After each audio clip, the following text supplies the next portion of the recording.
Amém, irmãos? Nós estamos usando o livro Avivamento Verdadeiro. E o avivamento verdadeiro que Deus tem para nós, não é aquele avivamento da emoção, em que as pessoas buscam apenas o arrepio, né? Buscam aquele frio no estômago. Nós queremos um avivamento que realmente é verdadeiro e que vem dos céus.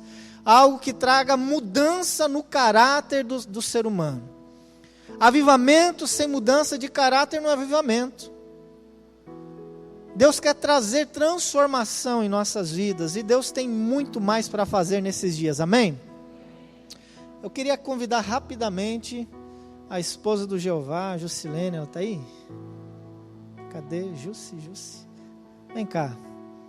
Salva de palmas para a Jusilene. Pode vir aqui em cima. Ela vai ter no máximo 5 minutos para dizer algo que aconteceu com ela essa semana, tá? Talvez isso estimule você a compartilhar o seu testemunho também outro dia, ou no culto, ou no Tadel. Então procure um dos pastores, né? Fale assim: pastor, aconteceu algo comigo, gostaria de testemunhar. Eu queria que ela testemunhasse. Eu vi o testemunho dela na célula essa semana. Eu gostaria que ela contasse algo que aconteceu com ela. Boa noite, igreja. Eu confesso que eu nem tinha a intenção de testemunhar, mas quando o pastor fez o convite, eu acredito que nada acontece por acaso. E quando Deus nos coloca algo, é para acrescentar na vida do outro também. No domingo passado, quando o pastor colocou a respeito que havia inúmeras dúvidas a respeito do açúcar, do doce, o que era o doce de fato, era o açúcar total, era só o doce em si. E assim, eu confesso que eu não tinha parado para pensar no que seria realmente o jejum do doce. E assim, nem mesmo tinha intenção de iniciar o jejum de 40 dias. Não tinha lido o livro, não tinha seguido nada. E assim, eu estava passando por inúmeras dificuldades nos últimos dias. E assim, quem está próximo de mim sabe que eu compartilhei também dessas dificuldades.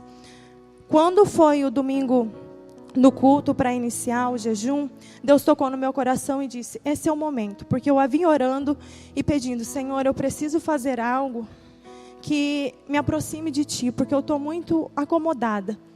E assim, eu coloquei para Deus no domingo, falei: Senhor, o que é realmente o doce? O que é o açúcar? Eu quero uma resposta, mas eu não quero uma resposta que saia do meu coração. Eu preciso ouvir de Ti. E assim, e foi sobrenatural. Quando domingo eu cheguei em casa, desde do culto, e algo estava diferente. E assim, depois que tudo se aquietou em casa, dormiu, eu não sei bem a hora, mas assim, eu tentava meio que acordar e meio dormindo e não sabia de fato. E Deus falava assim: você vai pensar que isso é um sonho. Só que isso não é um sonho. Eu quero que você esteja bem clara que isso não vai ser um sonho. Eu vou te levar em 2 lugares. E assim, e me trouxe uma pessoa à mente e falou assim: essa pessoa, ela não vai estar na dependência de Deus.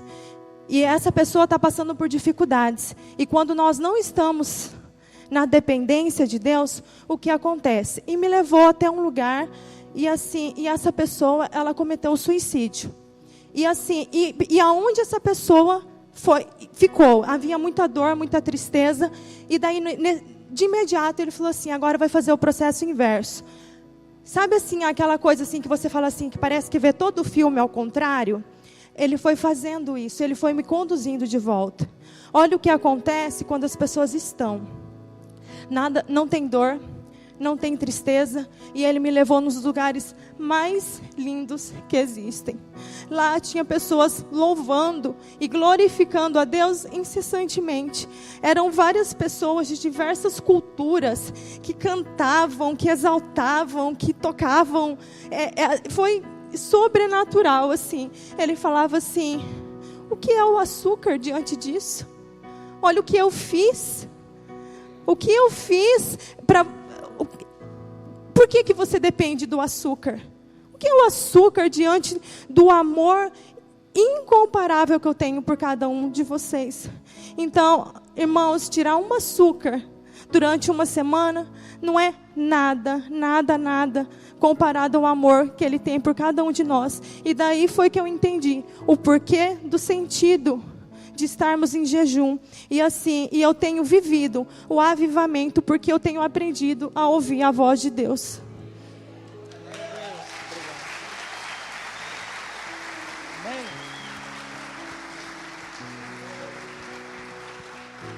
Glória a Deus. Irmãos, nesse tempo, desse propósito, o nosso desejo é que você ouça a voz de Deus. Nossa orientação é para que você, qualquer dúvida que você tenha, não venha recorrer aos pastores. É sobre isso, eu posso fazer isso, aquilo. Peça para o Espírito Santo. Peça para o Espírito Santo, Ele vai te dar algumas direções, amém? Bom, nessa noite nós queremos compartilhar, nós estamos entrando na terceira semana, nós queremos falar sobre as condições para que o avivamento aconteça. Nós vamos falar várias coisas aqui, irmãos, tem bastante coisa para nós compartilharmos, mas eu queria que você entendesse pelo menos duas coisas. A primeira é que somente Deus é o responsável para que o avivamento aconteça. O avivamento só vem das mãos de Deus. O avivamento não vem de pessoas, não vem da instituição, não é o pastor Alessandro, os pastores dessa igreja, pastor Wesley, que vão promover o avivamento na sua vida, o avivamento na igreja. Não é a igreja batista que vai promover o avivamento, não. O avivamento vem das mãos de Deus. Ponto. Agora, tem duas coisas que nós podemos fazer. A primeira é clamar a Deus, é pedir a Deus para que esse avivamento aconteça. É pedir para que Deus se derrame sobre nós, sobre a sua igreja, para que nós possamos com ousadia, com temor, anunciar a sua palavra, testemunhar Cristo, termos um testemunho de vida pessoal que seja igual ou semelhante ao caráter de Deus. Deus quer trazer uma transformação do nosso caráter. E além disso, nós podemos gerar as condições para que o avivamento aconteça. Eu e você podemos gerar e ser responsáveis para gerar condições bíblicas que são favoráveis para que Deus envie o avivamento. Amém? Então a palavra de hoje é sobre quais são as condições que eu e você podemos buscar, realizar para que Deus envie o avivamento. Eu quero falar sobre essas condições.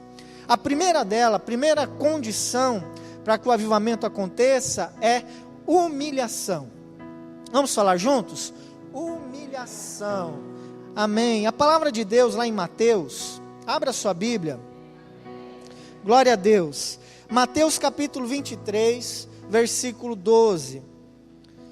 Esse é um texto conhecido, irmãos, que o Senhor nos orienta e Ele dá uma direção para nós, porque muitas vezes nós buscamos o caminho inverso. Nós buscamos a glória, nós buscamos o reconhecimento. E o texto de Mateus 23, 12 diz: pois todo aquele que a si mesmo se exaltar, será humilhado, e todo aquele que se humilhar, será exaltado. A orientação de Deus para nós, é que a nossa busca não é para exaltação, a nossa busca não é o reconhecimento, nós devemos buscar a humilhação. E o que é humilhar? A humilhação é a afirmação da sua incapacidade diante de Deus. Quando eu me humilho, eu estou reconhecendo que eu sou incapaz, que eu sozinho não consigo, que eu dependo de Deus. A humilhação gera dependência, demonstra dependência. Irmãos, nós temos uma habilidade muito grande para fazer as coisas sem depender, para tomar decisões sem consultar a vontade de Deus. Isso é sinal de independência. O que Deus quer é que nós geramos uma dependência dEle, para que tudo aquilo que nós fizermos seja diante da orientação do Senhor. Aquilo que você vai tomar de decisão, que seja uma decisão baseada na vontade de Deus. Amém, igreja? Uma das expressões da humilhação é o quebrantamento. Quebrantamento é a maneira em que nós demonstramos ter um coração que se humilha diante do Senhor. Irmãos, na verdade, sabe o que acontece? Deus me trouxe hoje à tarde, uma lembrança daqueles episódios, daquele texto no Velho Testamento que fala sobre as pessoas que eram leprosas. Lembra que o texto no Velho Testamento tem até uma orientação na lei, se não me engano, em Deuteronômio, que fala sobre aquela pessoa que é leprosa, ela deve procurar o sacerdote, e ele vai verificar se realmente é lepra ou não, e se for leprosa, ela tem que ser retirada do meio do convívio das pessoas, ela tem que ficar isolada, e você não pode ter contato com ela, você não pode encostar nela, porque senão você vai se tornar imundo, você vai ficar contaminado. Aliás, até quando você vê uma pessoa dessa, você tem que gritar imundo. Dá até uma impressão de que Deus faz acepção de pessoas, né? Mas, geralmente, a doença no Velho Testamento estava associada à desobediência mesmo, à falta de cura do Senhor, ao peso da mão de Deus a respeito do pecado. E trazendo então para os nossos dias, você sabe que a lepra é a hanseníase, é uma doença que é até comum hoje em nossos dias. E uma das características de uma pessoa que tem hanseníase é que ela tem algumas manchas. E essas manchas, ela não tem o quê? Sensibilidade. Então você pega até com agulha, você cutuca ali para saber se é hanseníase ou não, a pessoa não sente dor. Um tempo atrás eu vi uma reportagem de crianças que tinha isso, e que elas eram deformadas, porque elas mesmas comiam seus dedos, pessoas que batiam e não percebiam, que se queimavam e não percebiam, por causa da doença que já estava num nível, né, avançado. Então a hanseníase, ela é terrível. Pior ainda, é a hanseníase espiritual, é a insensibilidade nossa com relação ao pecado, é a insensibilidade nossa com relação à direção de Deus, é a nossa falta de temor ao Senhor, é quando nós praticamos, irmãos, o pecado, as consequências, e vivemos no hábito do pecado sem medir as consequências, sem procurarmos a direção de Deus, estamos longe da presença do Senhor, estamos doentes. E a igreja está doente. Nós vimos na semana passada exatamente o porquê que nós precisamos, porque o mundo está em crise, a família está em crise, nós estamos em crise, nós estamos doentes. Nós precisamos nos humilhar.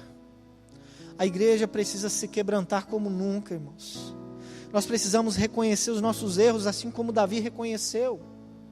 No capítulo 51 de Salmos, Davi, ele abre seu coração diante de Deus, ele renuncia de todo o poder e autoridade daquele momento e fala assim: Deus, eu sou miserável, eu pequei. Davi entende que Deus ama mais o quebrantamento, a humilhação, do que oferecer qualquer sacrifício que seja. Deus ama mais o seu coração quebrantado, do que um coração que não se quebranta diante de Deus, mas uma pessoa que faz um monte de coisa para Deus. Deus não aprova atitude, irmãos, Deus aprova intenções.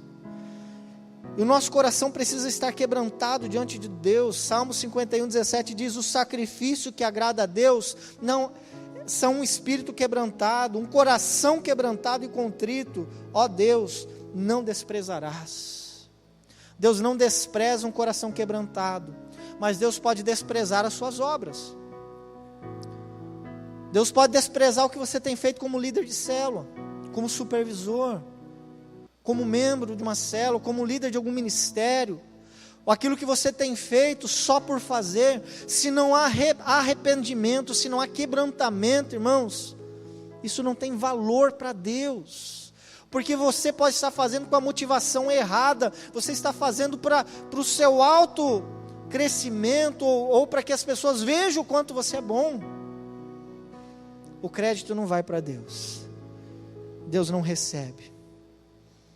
Segunda condição para atrair avivamento é arrependimento. Nós precisamos nos arrepender. E aí nós vamos para Lucas capítulo 15, versículo 7, Novo Testamento. Lucas 15, versículo 7. E aí você encontra lá escrito assim: eu lhes digo que, da mesma forma, haverá mais alegria no céu por um pecador que se arrepende, do que por 99 justos que não precisam arrepender-se. Meus irmãos, na verdade, todos nós precisamos nos arrepender. O que o texto está dizendo aqui é que a alegria que Deus tem, que o céu tem, por ver uma pessoa se arrependendo, um pecador se arrependendo, é muito maior do que 99 pessoas, ou uma multidão de pessoas, que dizem servir a Deus, que dizem estar em santidade, mas que não reconhecem que precisam se arrepender. Isso é interessante, porque a palavra arrepender-se do grego é a palavra metanoia, e nós sabemos que metanoia significa mudança e transformação da nossa mente. Arrependimento não é só um remorso por algo que você fez de errado. Arrependimento é você realmente não querer fazer mais. É você tomar a decisão de nunca mais cometer o mesmo erro. De nunca mais querer cair na mesma cilada. No dicionário português diz que arrependimento é mudar de intenção ou de ideia. É por isso que a Bíblia diz lá em Romanos capítulo 12, versículo 2, que nós não devemos nos conformar com esse mundo, mas transformá-lo pela renovação da nossa mente, e assim nós experimentaremos aquilo que é bom, agradável e perfeito. É a mudança, irmãos, é a transformação, e nós precisamos transformar a nossa mente, nós precisamos nos arrepender, e tem algumas coisas que são importantes você entender, que carece arrependimento. Você precisa, e eu preciso, nos arrependermos de pecado. Tudo que é pecado, tudo aquilo que desagrada a Deus, nós precisamos nos arrepender. O pecado é uma afronta e nos separa de Deus. Nós precisamos nos arrepender da frieza espiritual que vivemos. Essa frieza espiritual é quando nós fazemos as coisas por fazer. Gera uma rotina. Eu tenho o hábito de ir na igreja aos domingos. Eu tenho o hábito de ir na célula nas quartas-feiras. Eu tenho o hábito de ler a Bíblia, mas eu não tenho prazer nisso. Eu não tenho alegria nisso. Eu não recebo como recebia talvez um tempo atrás, no começo da minha caminhada com Deus. O reino de Deus se tornou apenas um conceito, mas não é uma vivência diária com Deus prazerosa. Precisamos nos arrepender da nossa frieza, precisamos nos arrepender de não estarmos fazendo a vontade de Deus. Nós continuamos ainda, irmãos, colocando os nossos planos na frente de Deus, os nossos sonhos na frente dos sonhos de Deus. E como igreja, para que a gente viva avivamento, irmãos, nós temos que abrir mão de algumas coisas. Na verdade, nós temos que abrir mão de tudo. Porque talvez alguns sonhos seus se realizem, porque são sonhos de Deus na sua vida. Talvez o seu sonho por aquele curso, por aquela faculdade, né? Deus vai te dar a oportunidade de fazer, mas talvez Deus quer que você faça para usar nos termos dele. Ah, você fez medicina? Meu querido, Deus quer que você seja um médico lá na África, pregando a palavra de Deus. É do jeito de Deus. Quer que você execute a sua profissão, o seu trabalho, da forma que Deus entende que você possa ser sal e luz aonde você está. Então Deus tem sonhos para você, Deus tem planos para você, e nós precisamos nos arrepender de colocar os nossos sonhos, as nossas vontades à frente da vontade de Deus. Precisamos nos arrepender das más intenções do nosso coração. Você já percebeu como o nosso coração é enganoso? Como a gente julga as pessoas? A gente vê as pessoas e dá uma tarja para ela daquilo que nós olhamos, avaliamos e julgamos ser. Ah, a pessoa é muito metida. Ah, a pessoa é antissocial. Ah, eu não gostei dela. E a gente julga, a gente toma opinião e dá opinião sobre tudo, irmãos. Nosso coração é enganoso, nós olhamos e invejamos as pessoas. Nós cometemos vingança quando alguém nos prejudica e temos a oportunidade. O nosso coração já diz, você precisa se vingar dele, é oportunidade, você não pode perder. Nosso coração nos desperta em nós a justiça própria. Nosso coração é orgulhoso, nos leva a ter superioridade, nos acharmos superiores, nos leva a desprezar as pessoas. Então nós precisamos nos arrepender das más intenções do nosso coração. Veja bem, não é só das suas ações, do seu pecado praticado, mas daquilo que você julgou, daquilo que o seu coração determinou. Sabia, irmãos, que você tem que pedir perdão até por sentimentos que você teve com alguém? Por sentimentos que você guardou e aquilo gerou atitudes em você, você precisa reconhecer, cara, eu te achava muito orgulhoso. Eu não me relacionei com você porque eu olhava para você e vi uma pessoa orgulhosa. Eu quero pedir perdão para você, porque eu te julguei errado. E muitas vezes a gente além de nós julgarmos, a gente fala para os outros. A gente comenta da vida dos outros, a gente critica os outros sem saber, baseado num julgamento do nosso coração. E aí a maledicência, ela muitas vezes circula no meio da igreja, porque o nosso coração enganoso continua falando mais do que a palavra, ou do que a vontade de Deus. A igreja precisa se arrepender, irmãos. Terceira condição que nós temos que ter para que Deus promova o avivamento em nosso meio, é santificação. Eu convido você a abrir então 1 Pedro capítulo 1, versículo 15 e versículo 16. 1 Pedro 1, 15 e 16.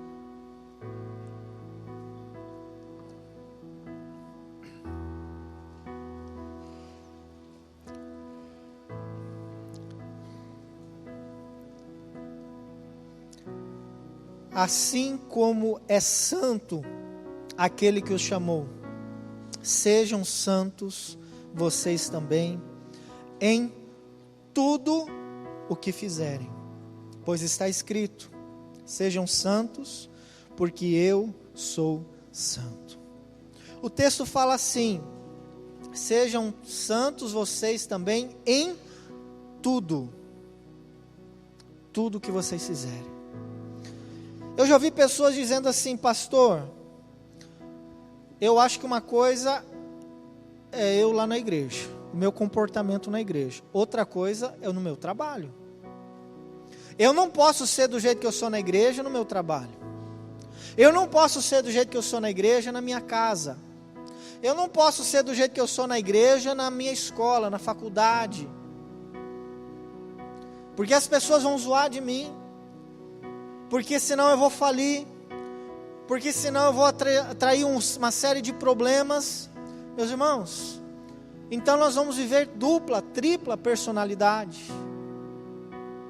Deus nos chama para uma vida só, para um padrão de vida só.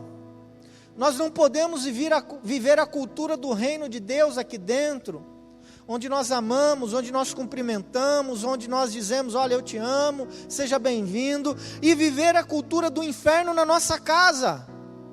Viver a cultura do inferno no nosso trabalho, onde nós não cumprimentamos, onde nós não somos atenciosos, onde nós continuamos julgando as pessoas, continuamos mentindo, continuamos enganando os outros. Não dá, irmãos. Nós temos que ter a cultura do reino de Deus em todos os lugares. Nós temos que buscar santidade em tudo o que nós fazemos. Viver em santidade é viver o caráter de Deus. É por isso que a palavra de Deus diz que Deus nos fez conforme a sua imagem e a sua semelhança. Nós temos também a capacidade assim como Deus, de amar as pessoas, de cuidar das pessoas, de ter sentimentos, mas também temos a capacidade de viver como Ele, buscando fazer o que é certo. Embora Deus não tenha essa natureza pecaminosa que nós temos, mas Deus está dizendo, olha, Jesus, Ele é um modelo para nós. Deus manda Jesus para se tornar um modelo de que é possível viver em santidade. Embora não seja fácil. Embora a Bíblia diga, olha, nenhum homem, nenhuma pessoa é justa. Todos são pecadores, todos nós somos tentados, e a pessoa que está do seu lado é pecador, é uma pecadora. Você já percebeu que está sentado do lado de um pecador na igreja? Você vem num culto e senta do lado de um pecador, da próxima vez tenta mudar de lugar, a não ser que não tenha ninguém do seu lado, irmão, mas é impossível, porque todos nós pecamos. Agora Deus está dizendo que nós devemos buscar viver em santidade em tudo. Eu não sei por que a gente continua sendo tão crítico uns com os outros, porque nós somos farinha do mesmo saco. Nós somos farinha do mesmo saco. Por que o pecado daquele irmão te traz tanta indignação? Por que você se acha no direito de julgar tanto o irmão que comete pecado, se você é tão igual a ele, ou pior? Ah, mas eu não faço o que ele faz. Mas, meu irmão, é que a gente tem uma tendência de supervalorizar o pecado dos outros e amenizar o nosso. Eu já vi pessoas se levantando assim, uma pessoa dessa tem que fazer assim, tem que fazer assado, tem que excluir da igreja, tem que ter uma atitude, uma postura mais radical, pastor. Eu falei, filho, e se fosse o seu filho que tivesse cometido? Ah não, mas aí é diferente. Por quê? Porque nós gostamos de condenar os outros que estão mais distantes, né? Agora, quando é para nós, a gente olha com defesa, né? Queremos justificar os nossos erros. Irmãos, nós somos farinha do mesmo saco. Desculpa a palavra bem simplória, mas isso é uma verdade. Todos nós somos pecadores. Por que você se acha no direito de julgar? Por que você se acha melhor do que o outro? Por que você julga o pecado do irmão maior do que o seu? Se ele está pecando naquela área, você está julgando, e é pecado igual. Deus não te chamou para ser juiz. A não ser os árbitros de futebol, né? Os professores de educação física. Deus não te chamou para ser juiz. Quem te nomeou juiz? Então nós precisamos buscar santificação, irmãos. E isso que deveria nos unir mais. É quando nós olhamos e nós nos compadecemos do nosso irmão, que assim como eu, precisa de Deus. Assim como eu, precisa se arrepender. Assim como eu, precisa buscar mais a Deus para ser transformado por Ele. Isso deveria nos unir, irmãos. Isso nos deveria gerar alegria em estarmos juntos. Porque eu posso ajudar aquele irmão a crescer um pouquinho mais, ele também pode me ajudar a crescer um pouco mais. Eu posso ajudar aquele irmão a buscar cura, porque a palavra de Deus diz que confessando os nossos pecados uns aos outros, nós somos curados. Então, assim como eu ajudo ele a alcançar a cura, ele também vai me ajudando aos poucos a ser curado. E aí a gente volta àquilo que a palavra de Deus diz lá em Atos capítulo 2, que era uma das características da igreja primitiva, que eles tinham tudo em comum, porque agora eles não se julgavam mais, eles não condenavam uns aos outros, mas eles estavam cuidando uns dos outros, porque eles buscavam santificação. A santificação é um processo, e quando nós buscamos, estamos nesse processo de santificação, nós vivemos algumas consequências. Na santificação, a primeira consequência é convicção de pecado. Quando nós não buscamos santificação, nós não temos convicção de pecado. A gente relativiza tudo. Eu acho que isso não é pecado. Isso não tem nada a ver. Não, isso é coisa de gente radical. Isso é de quem está vivendo. Agora a igreja batista está se tornando uma igreja radical. Irmãos, radical é a Bíblia, radical é servir a Jesus. Os discípulos chegaram diante de uma palavra de Jesus, de uma mensagem de Cristo, e falaram: rapaz, não dá para continuar seguindo esse homem. Duras são essas palavras. A gente acha que Jesus, ele se demonstrou uma pessoa, e ele foi assim mesmo, amor, compreensivo, carinhoso, ele foi tudo isso, mas meus irmãos, a palavra de Jesus era dura. Jesus chegava e fala: segue-me, ou seja, a pessoa largava tudo para obedecer a Deus. Nós não queremos largar nem o celular para orar, não queremos nem largar o açúcar para jejuar. Como diz o mineiro, está agarrado nessas coisas, né?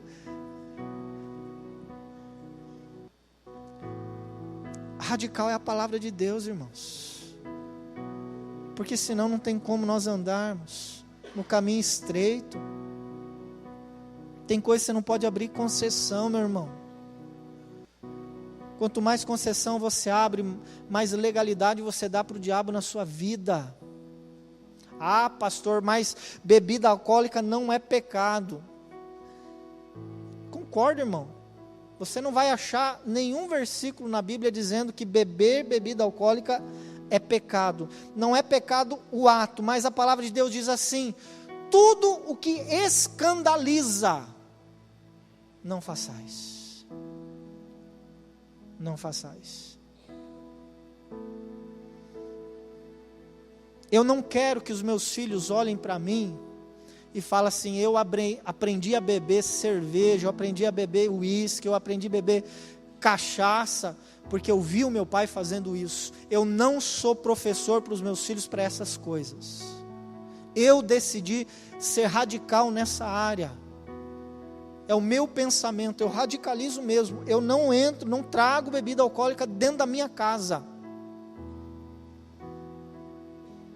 Mas para muitos isso não tem nada a ver. E esses dias eu comentei: rapaz, uma hora eu vou chegar na igreja, eu vou trazer uma lata de cerveja, em vez de ter água, trazer uma lata de cerveja, e vou abrir ela aqui, e vou encher o copo, e vou pregar, e vou tomando. Eu acredito que tem muitos irmãos que vão querer sair e ir embora. E o pior, são irmãos que bebem em casa, são irmãos que bebem no bar, porque é o sentimento de farisaísmo, irmãos. Por que eu posso beber lá e aqui eu não posso? Aqui eu desagrado a Deus? Na igreja não pode beber? Mas você é a igreja, meu irmão. Você é templo do Espírito Santo. A bebida alcoólica, ela altera a sua forma de decisão, a sua maneira a sua percepção sobre pecado. Você bebe uma cerveja, você não pode nem dirigir, irmão, quanto mais ser cristão.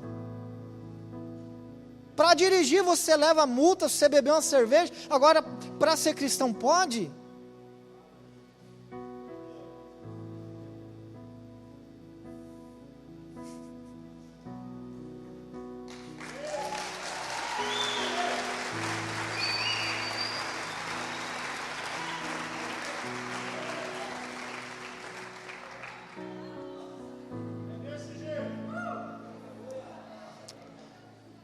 eu decidi radicalizar e eu vou colher as consequências por isso. Eu estou disposto a pagar as consequências de ter uma vida nessa terra sem beber álcool. Na verdade, eu já bebi no passado, irmãos. Eu sei o que é uma vida, eu sei o que é acordar depois de tomar uma noite inteira. Fala a verdade, que prazer tem nisso o porre. Deus nos levantou, irmãos, para tirar pessoas que estão escravas da bebida. Deus nos levantou para tirar essas pessoas que estão aprisionadas a isso. Mas bebida não é o único pecado, não. E você precisa ser sincero para olhar dentro do seu coração para as coisas que você tem relativizado. Tem gente que é fanático por pornografia. Tem jovens aí que está querendo ficar com um monte de meninas e achando que não, é assim mesmo, eu estou na idade. Tem pais que incentivam seus filhos, que levam seus filhos, quando fazem 12, 13 anos, a uma casa de prostituição, porque não, meu filho é macho, ele tem que dar iniciação a ele na vida sexual, para ele se tornar um homem de verdade. Pai, você vai iniciar seu filho sendo exemplo para ele, do que é ser um homem, do que é ser um bom pai, do que é como se cuida de uma mãe, de uma mulher. É o seu exemplo que vai dizer para o seu filho que vale a pena ser homem. Não é você levar ele para uma casa de prostituição.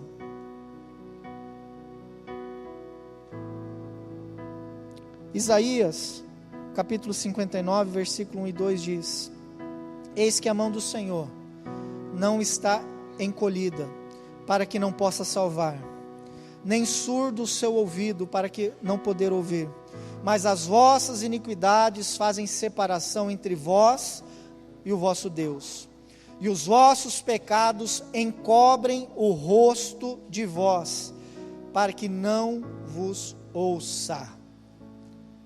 Talvez o motivo de Deus não ter respondido a sua oração é porque existe pecado. O pecado, ele impede Deus de ouvir e Deus de atender a sua oração. É por isso que nós precisamos nos arrepender. Quarta condição, nós precisamos de fé.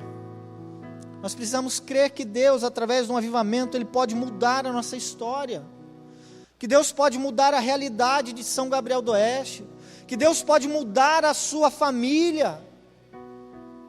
Nós precisamos de oração, meus irmãos, porque a oração move as mãos de Deus. A Bíblia diz que se nós pedirmos algo, segundo a sua vontade, Ele nos ouvirá.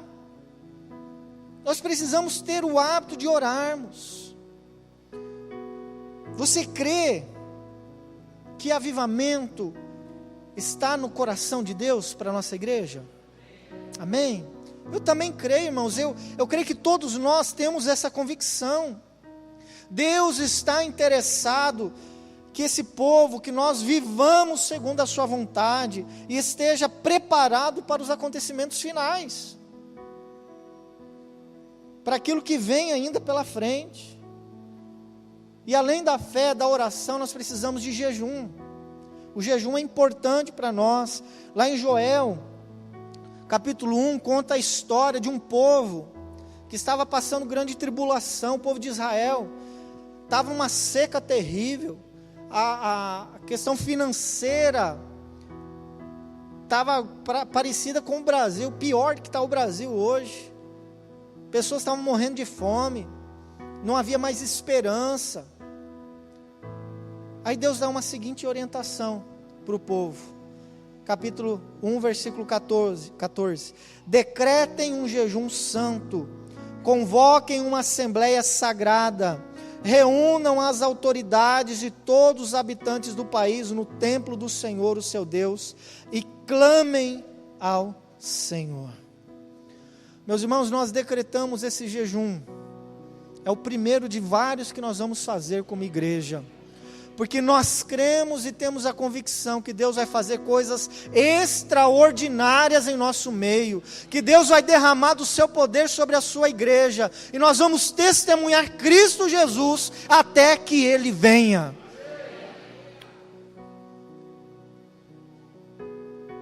O jejum é disciplina espiritual, é você se disciplinando. O jejum mostra que você mostra a sua humilhação, o seu quebrantamento diante de Deus. E o jejum é um tempo de consagração e dedicação especial. O jejum não é barganha com Deus. Eu não jejuo para receber algo de Deus, não é para ganhar coisas. O jejum você não ganha, irmãos. O jejum você perde. O jejum você mata. Você mata seu velho eu. Você perde a razão. Você perde a sua vontade e lança sobre as mãos de Deus, sobre a vontade de Deus. Amém? Isso é jejum. É muita coisa para a gente falar. Quinta coisa, nós devemos buscar também ao Senhor. Para que haja avivamento, nós como igreja devemos buscar ao Senhor. E eu quero fazer referência ao que está lá em Salmos capítulo 42, versículo 1 e o versículo 2.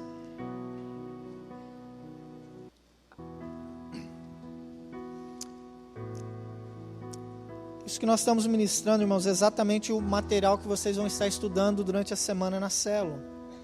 E você vai poder compartilhar aquilo que você entendeu, aquilo que você recebeu de Deus nessa noite, testemunhar. Eu acho interessante esse texto, Salmos 42, versículo 1 e 2, que diz: como a corça anseia por águas correntes, a minha alma anseia por ti, ó Deus. A minha alma tem sede de Deus, do Deus vivo. Quando poderei entrar para apresentar-me a Deus? Essa semana eu vi um vídeo de uma tribo indígena que eu acredito que seja lá na África, né? É um povo que vive nômade, que vive naquela região. E lá é uma extrema seca. E aí eu vi o homem, ele pegava, ele fazia um buraco no cupim, naqueles cupinzeiros, e aí colocava dentro eu não sei o que era, mas era um tipo de comida. E lá tinha aqueles macacos, eu não sei que espécie de macaco é aquilo, se é bugio, se é... Aí ele colocava lá e se escondia, o macaco ia lá para pegar. Quando ele enfiava a mão e segurava a comida, ele não conseguia tirar mais. E ele corria lá, colocava uma coleira no macaco, amarrava ele numa árvore e dava aquela comida. Eu acredito que tinha bastante sal. E dava aquilo, o macaco comia e esperava umas 2, 3 horas lá. Quando ele soltava o macaco, ele saía desesperado procurar água. E o homem corria atrás do macaco. Ele não sabia onde tinha água, mas o macaco sabia. Ele corria atrás do macaco até ele encontrar água. E aí ele conseguia pegar água para sua família. Irmãos, isso é sede de Deus. Ter sede de Deus é quando Ele é a nossa prioridade. Irmãos, essa é uma palavra para mim. Eu não estou aqui como professor dizendo, olha, eu sou o melhor exemplo de quem tem sede de Deus, porque muitas vezes eu me pego durante o dia, eu já ensinei isso aqui, mas eu mesmo muitas vezes tenho dificuldade de lembrar, diante de qualquer coisa, consagrar meu dia ao Senhor, declarar e decretar um dia na presença do Senhor, agradecer a Deus pela manhã. A maioria das vezes eu faço isso, muitas vezes de madrugada, eu gosto de orar nesse horário, mas tem alguns momentos, finais de semana, que passa, e eu vou lembrar disso 9 horas da manhã, meio-dia, 3 horas da tarde, e aí eu volto para Deus, né? Falo assim, Senhor, quero consagrar o meu dia, mas o dia amanhã já passou. Fome e sede de Deus é aquela necessidade de buscar a Deus. O que acontece com você se ficar 3 dias, 4 dias sem ler a Bíblia? Será que muda alguma coisa? uma semana, 2 semanas sem vir num culto, 1 mês sem orar, o que muda no seu dia? Isso demonstra, irmãos, que muitas vezes nós não temos essa sede de Deus, não temos fome do Senhor. Há momentos nas nossas vidas que nós não buscamos a Deus e parece que nem temos sede da sua presença. A realidade é que somente buscamos a Deus quando entramos em situações de tribulação, de dificuldades, de problemas. Mas até mesmo nessas situações está valendo, porque Deus nos ama e quer e usa até essas situações para nos atrair à sua presença. E o Senhor Jesus diz para nós e nos orienta que nós devemos amá-lo, amar a Deus sobre todas as coisas, amar a Deus com todo o nosso coração, amar a Deus com toda a nossa alma, amar a Deus com todo o nosso entendimento, com toda a nossa força. Está colocando como algo prioritário em nossas vidas. E essa é uma lição para mim e você, para que nós busquemos como cristãos. E eu quero encerrar trazendo a 6ª condição para que o avivamento aconteça, que eu e você devemos colocar o nosso foco em Deus. Romanos 11:36 diz: pois dele, por ele e para ele são todas as coisas, a ele seja a glória para sempre, amém. Infelizmente, irmãos, a igreja tem corrido um forte risco de perder o foco de Deus. Nós viemos num culto como esse e focamos muitas vezes em várias coisas que nos chamam a atenção, mas muitas vezes esquecemos de focar em Deus. Nós cantamos e cantamos e cantamos, mas não adoramos, porque o nosso coração não está naquilo que fazemos. Nós reparamos várias coisas, olhamos para o relógio várias vezes, pensamos no que temos que fazer após o culto, pensamos no que tem amanhã, e perdemos o foco de Deus, de que Ele é o motivo de estarmos aqui. Na nossa vida, muito mais ainda, porque são muitas coisas que nos distraem, que tiram o nosso foco. E o Senhor está nos trazendo essa vontade, esse desejo, essa sede, para voltarmos os nossos olhos a Ele. Eu acho tão interessante a cultura de Israel, que até a língua deles, ela era toda voltada, né? Não existe eu sou em hebraico. Eu sou, tu és, ele é. Não se conjuga o verbo ser na primeira pessoa do singular, porque eu sou é o nome de Deus. Eu sou, para eles, é Deus.